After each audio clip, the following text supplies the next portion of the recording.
Hello and welcome to this week's edition of ELCAT News. I'm your host, Jen Carlos. At Tuesday's Town Council meeting, members addressed the contents of a letter first sent anonymously to President Kathleen Hill's home in October.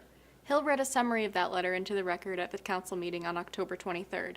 The letter critiqued the town's handling of emergency dispatch-related decisions. The council had voted on September 11th to direct the establishment of a civilian dispatch department within East Longmeadow with the funding approved in the FY19 budget for that purpose, and for the town manager to move forward with hiring a director of dispatch services. That position has been filled. First to comment on the letter was Councilmember Paul Federici, who had asked that discussion of it be placed on Tuesday's agenda. The letter stated that the authors were concerned about possible negative repercussions from town employees that provide them with public safety services as a result of the letter's contents.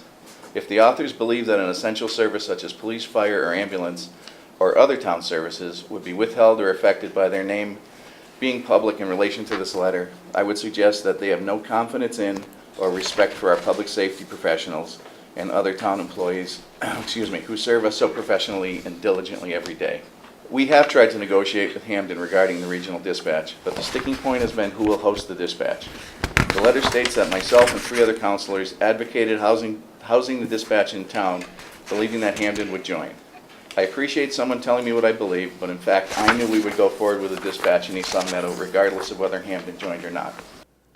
Citing the concerns raised in the letter, Kathleen Hill then announced the establishment of an ad hoc committee to do further research on any additional grant money available through the state 911 department for combined dispatch. I'm inclined now, because this has been a hot topic and we've spent a lot of time on it. As a taxpayer, we were charged, myself, I took this oath to protect the monies of this town, and if we're walking away from that potential, I'm not comfortable with that.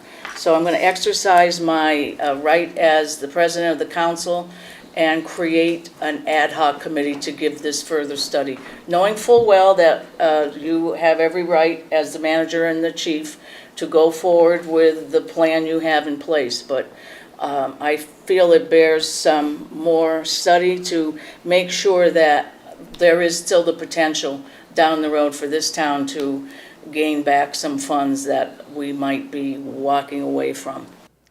Also at the meeting, East Longmeadow High School student Nicholas Lehman received an Eagle Scout citation. This following his hard work setting up biodegradable birdhouses along trails in town. And the houses go away. So I don't have to drill them into trees, I don't have to put stuff in the ground. They just tie on with a little cloth strap, and then they stay there for a nesting season, and then over the winter they biodegrade. There's nothing left. It's perfect. And then the goal is to so after those birds migrate, for them to come back and nest in the same area. So to bring more wildlife, so it's prettier, it sounds nicer, it's just overall a better place to go. And Director of Planning and Community Development, Constance Broaders, presented the results of a survey conducted as the first step towards development of a new master plan for the town. There were approximately 100 paper surveys distributed at East Longmeadow Town Hall and the East Longmeadow Public Library during August of 2018. We have uploaded the PowerPoint on the Planning and Community Development website with a link to the Town of East Longmeadow Facebook page. Next step is to do public outreach, charrette visioning, so that we can get a better idea of what people want to see as far as crafting the master plan, which serves as a guideline for zoning. So you want to, it's like the recipe book. This is where we want to proceed. Once we know the direction we want to go. And the direction isn't just linear. There's, as I mentioned in the early part of my presentation, there are several elements to the master plan. We are actually putting the finishing touches on the open space and recreation plan. So we're hoping to move that forward very soon, and that will be one of the elements. Now here's Town Clerk Tom Florence with a look at voter turnout at the recent midterm elections compared to previous years. We had 2,300 people take advantage of early voting, or 19%, which is, for our presidential election 2016, we had almost 32%, 3,700 people.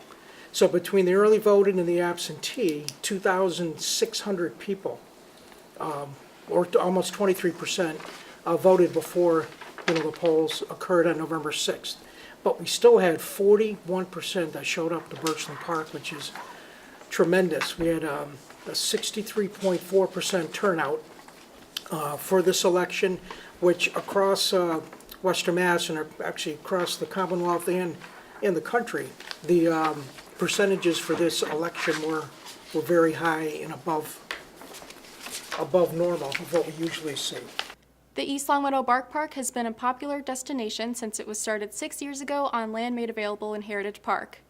William Kuzelis, president of the East Longmeadow Bark Park, spoke to ELCAT this week about the community it serves and its ongoing effort to provide a safe, healthy place for dogs and their owners to play and socialize. The park itself is about 1 acre, and it's split between a small dog area and a large dog area. It's open year-round. If you can open the gate, then you can use the park as long as you're registered here. We're the only park around that has a registration process. You can pick up a registration form right here at the park in a self-addressed envelope, and you fill it out and send it in with a rabies certificate and a dog license for your town. And what we do is we issue you a tag, and for 2019 it's black. And once they see the tag on the dog, they feel secure that the dog is safe. It's caught on really well. Over the past 6 years, we've registered over 1,500 dogs, and that's kind of how we raise the money, through the registration process. But what we need now is for local government to help us out. Cash flow's gone down, and the budget runs about $2,000 a year, including a dumpster and bags and everything else. So we're looking for local support from the town and from small businesses as well.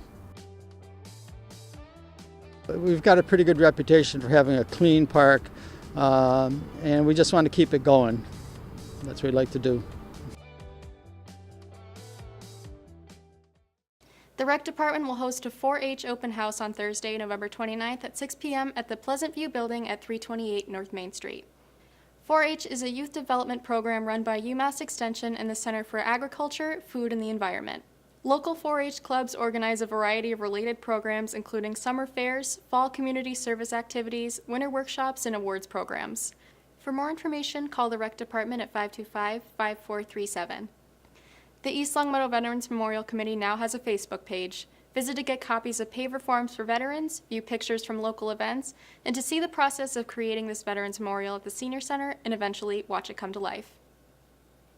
That's it for this week's edition of ELCAT News. I'm your host, Jen Carlos. Thanks for watching. See you next time.